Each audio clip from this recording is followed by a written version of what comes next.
This is how to use a QuadLock system to mount your phone to a set of motorcycle handlebars.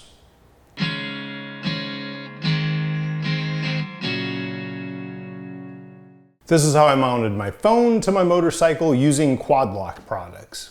Specifically, this example is going to use the Samsung S24 Ultra phone that I have. Doesn't really matter, they make them for whatever phone you've got. And it's going to be on the 2025 gsadventure 1300 motorcycle. I haven't used QuadLock in the past, so this was a first experience for me. They have a pretty easy to use menu that just goes right through on their website. So the first thing you do is say, I need the Galaxy S24 Ultra case that will go on the phone. So this will replace the Spigen case I have on here right now. The next thing that I chose was the wireless charging head. You can get just a normal head and plug a wire into the bottom of the phone. I chose the wireless one. I don't know that I really needed to because I'm still gonna have to get power to this thing, but I figured with motorcycle gloves on, it's gonna be a lot easier to take the phone off and put it back on without having to plug a wire into it. Once I connect the cable to this, it'll be much easier to just leave that alone. The next option I chose was a vibration dampener, just because vibration is pretty tough on electronics, and I kind of wanted to get the full experience of the QuadLock setup. The next thing I have is the handlebar mount, and it has all the different sizes that it can accommodate with the various spacers in there. And it does look like one of them does meet the handlebar size that I have on the bike. Then there's a poncho. It's basically a waterproof case to put over the phone while you're riding it. Don't know if I'll really use it or not for sure. I just kind of wanted to check it out and see how that looks on it. It does make a comment somewhere that if you have this on the phone with a screen protector like I already have, that it may cause issues trying to use the phone as far as touch screen goes with this in place. So we can see how that works once I get it on. And then the last thing is the accessory wallet to go on the case. And I chose that. I don't know how exactly this all works together because it seems like this would get in the way of everything else, but I'm gonna try it because I've kind of gotten used to having this card holder in the back of my phone that holds driver's license and a credit card. It's just handy because you can grab one thing and go without having to grab a wallet as well. The last item actually isn't from QuadLock, it's from Amazon, and all it is a little cable because inside the cubby hole of the bike there's a USB-C connector that puts out power. And since the wireless charging device from QuadLock didn't have a USB-C option, unfortunately, but they did have just a USB option. So I'll plug that into here, and that way I'm not having to splice any wires. I can just plug this in the cubby hole, plug that in, mount everything, and then it should be done and not have to worry about it. Whenever I do an install like this, I always want to look at the high-risk items first. So to me, the biggest risk in this that may require ordering something else or modification or anything is going to be the handlebar size actually mounting to this. I measured it, I looked, they have this, 31.8, and I had 32 millimeters I measured, so it's close. I hope it fits, but that to me is the high risk. So I'm going to start with that component first, and then the rest should be easy after that. And you can see that this mount has kind of an offset on it, as opposed to some of their other mounts that look like they went right to the head above it. So it has an offset. Here's the 1 1/4. So I want to take this out, put the different spacer in.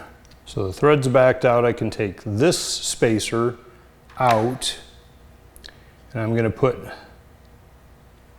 this spacer in, and you can see that it has little ribs on it, and those fit into the ribs on the clamp.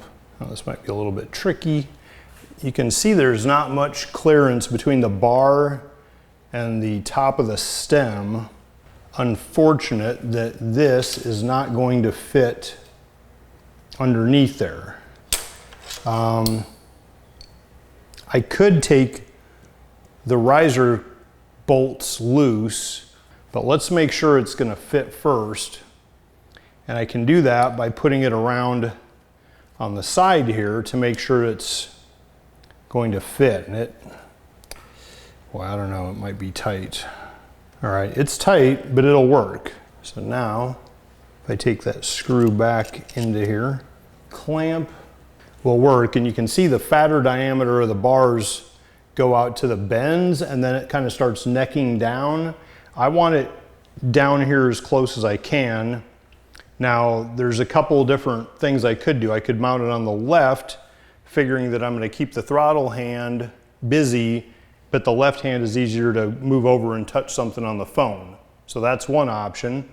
The other option is to put it on the right hand side, because if you're dominant right hand, you're just used to hitting things with the right hand, or you can put it in the center. I kind of would like to have it in the center, but I'm going to put it over here just to get me rolling right now and get used to it. And I can always pop these clamps off and put it in there. And at that time, this particular bike has adjustments for rotating the bars. I could play with that then at that time too. But for right now, I just kind of want to get it set up and operational. So let's get it close as I can to this. That's step one, and I'll go ahead and tighten it. If I have to loosen it later, that's fine. But it should bring the two parts of the clamp together so it's solid, and then it'll just compress that rubber in between the gasket. Okay, it's good and rigid. There's also a longer screw that came with it, so I assume that goes through the top somehow into something. But I have to figure out how all this other stuff goes into place. So I think this particular mount would be if you went directly from this into the phone, but I don't think we're doing that because we have the charger. So I'm going to put this off to the side for now. The next thing I'll do is I'm going to take off my phone case. Okay, there's just my phone. Put the case aside. Now I'm putting on this job here. My Spigen camera protectors are still in place. Everything's good. Got it. I can still hit buttons. All right, so that looks functional enough. Now, the next thing I believe is the charger, because this has to be in contact with the back of the phone case. This little band came off, and there's this little piece separately, so I guess that has to be somehow, maybe I should be crazy and actually read the instructions. Basically what it's saying is if you already have that thing in place that I showed us a minute ago, this thing, if you have that in place, it says to remove it and replace it with this assembly here. This screw that came with the handlebar mount will go down through that, except now I also need to figure out how to do the charging. Up in there, it looks like that's a USB-C. And if that's the case, then I can just get, yeah, it sure is. So what I need to do is, instead of these cables that came with it, I'll just go buy a USB-C to USB-C, unless I have one here at the house, and then I can go directly from this into the charging port in the cubby hole down here, which is USB-C. All right, so let's get it physically mounted first, and then I'll worry about wiring. So the next thing I think I need is the vibration damper. So this is the vibration damper. You can see it has a little screw on the bottom, and it has the kind of pseudo splined edges in there that would fit this guy. So the instructions say to basically use the wrench, take off that piece, the mount, use that to put that screw down, and then screw this back in the top. So that's what we'll do here. I don't know if it's required, but it kind of looks like they want 2 of the leaves to be down. And everything does have Loctite on it, all the threads I'm seeing. They do expect some level of vibration, as they should in things like handlebars. So let's get everything good and tight, but again, remember these are small things. They're not giant bolts, so don't over crank them. All right, so that's there. And now we want the charger. I robbed my bedside phone charger that has 2 USB-Cs, so I'm going to try that for now, and then I'll figure out what length I need. Oh, that's the reason they don't want you doing that, because these things won't actually fit in here. The point of that is they want you to use this one, because you can kind of see that the bellows looking feature around the edge, that makes it seal into the bottom of here, so it's a little bit more robust. But I'll still poke around on the web and see if I can find something that's got 2 heads of this. Put this in here. I got to be kind of careful about how I put this on, because that connector has to be up here somewhere coming out of it. Can I do this? Now we're simply screwing this assembly to the top of the vibration dampener. So you can see it kind of wiggles a little bit because it's got some give, because it's not rigidly fixed. Okay. And then this. Yeah, I need to find an alternate for this. So this is the cubby hole here. I can basically slide this through here. Now I plug my USB to this. And I plug in to this USB-C in the cubby hole of the bike. Rotate it down. I can tidy up all this cabling later once I see if I can find a shorter cable or anything for it. Let's just put that down here. So again, this cabling is sloppy. You want to get the shortest cable you can and then wire tie it to whatever you can. Just make it look like a clean install. This is a little bit sloppy here. Now that light should come on when the bike has power. So let's try that. Grab our key. Yep. And now we have power.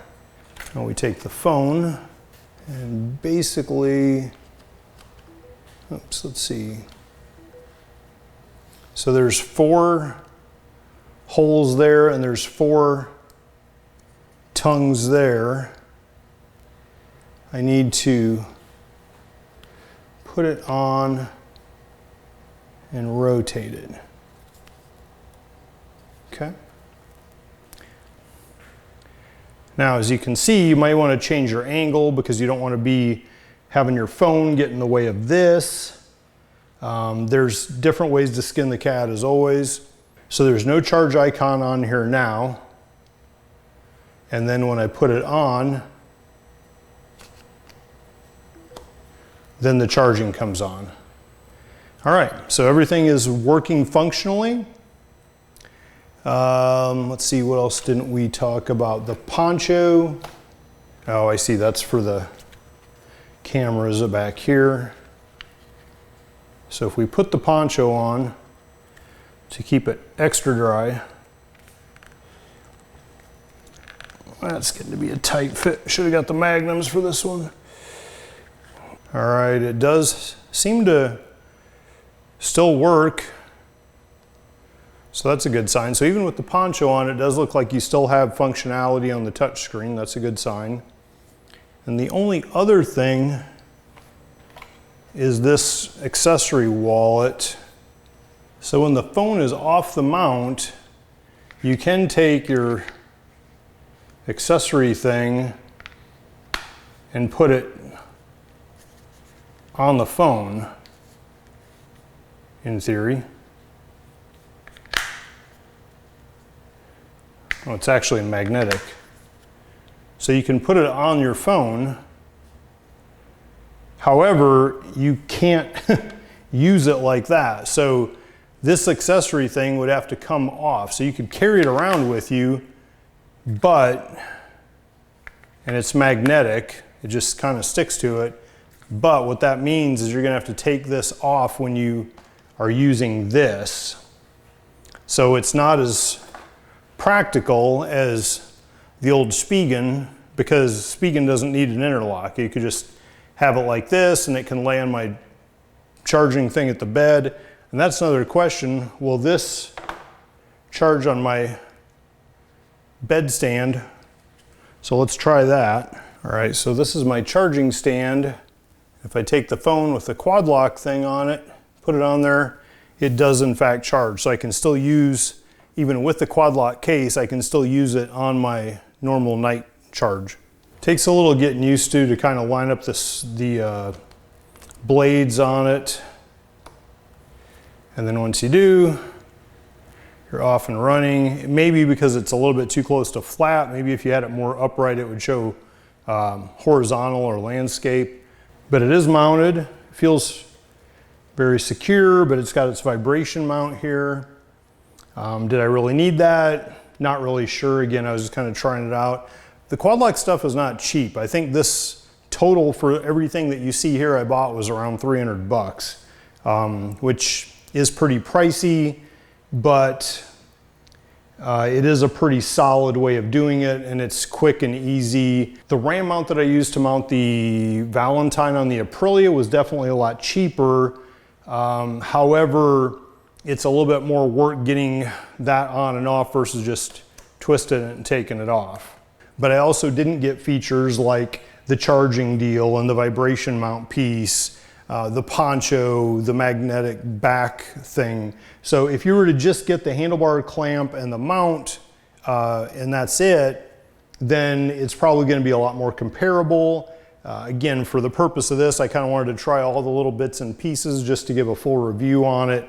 And I can say that, at this point, I'm happy with it. I don't see any reason not to be. It's nice to be able to just put it in place and have it charge without worrying about connecting cables and stuff. That to me is a nice convenience, especially when you're on the road and stuff. It's just one more thing you don't have to try to remember when you're getting to the gas station.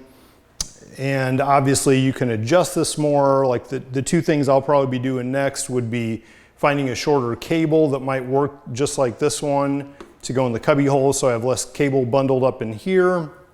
And the other thing is I might play with the angle of the phone, may even take these loose and put it around the middle bar at some point. I'll just try it like this to kind of get used to functionality. If you haven't done so, please click the link below to subscribe, hit the little bell for notifications, and let's live for today.